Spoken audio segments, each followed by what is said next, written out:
لو متخيل إن ألمك ووجعك بموت أبوك هيخف مع الوقت تبقى غلطان. بعد وفاة أبوك هتندم على كل لحظة ضيعتها في حياته وما شبعتش منه. هتسمع الناس وهم بيحكوا عنه واخواتك وهم بيفتكروه وكأنها رواية بتتحكي لقلبك بألف صوت والأول مرة، وهتحس ساعتها وكأنك بتتعرف عليه من جديد. بعد وفاته هيألمك إنك تتكلم أو تسمع عنه بصيغة الماضي أو إنه شيء وانتهى وراح، لأن ببساطة ومهما مر من الوقت قلبك مش هيستوعب فكرة غيابه، وهيوجعك قوي إنك تنطق بعد اسمه كلمة الله يرحمه.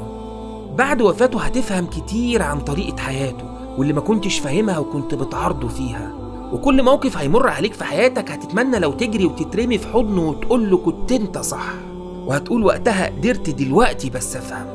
هتفتكر بعد وفاته تفاصيل كتير عنه عمرك ما اهتميت بيها في حياته، مشيته ووقفته واسلوب كلامه ولبسه، هدومه وريحة عطره اللي عمرها ما هتغيب عنك. بعد وفاة أبوك هتحس بالاحتياج مهما كنت غني. بعد وفاة أبوك هتخاف من الحياة صدقني مهما كنت قوي، وهتعرف إن مفيش حد في الكون كله يملى مكان أبوك. هتعرف إن أبوك سندك وضلعك اللي لما يموت هتنكسر، وإنك مش بس اسمك مربوط باسمه لكن كمان روحك مربوطة بروحه. وفي وسط صعوبة الحياة وسهولة الحرام حوالينا عمرك ما هتقدر تنسى حلال أبوك حتى ولو كان قليل. فأبوك هو التاج اللي انت ماشي بيه بين الناس، وكتير من الناس بيشوفوك من خلاله هو وبس.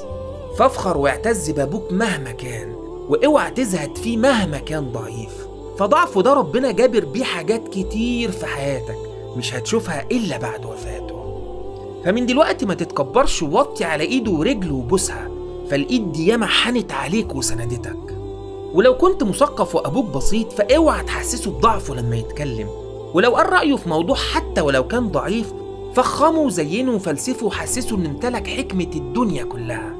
بعد وفاة ابوك هتعرف ان نعمة رجوعه للبيت دي من اعظم النعم اللي ما التفتش ليها، وهيفضل الوجع ده جواك لاخر يوم في عمرك وحياتك.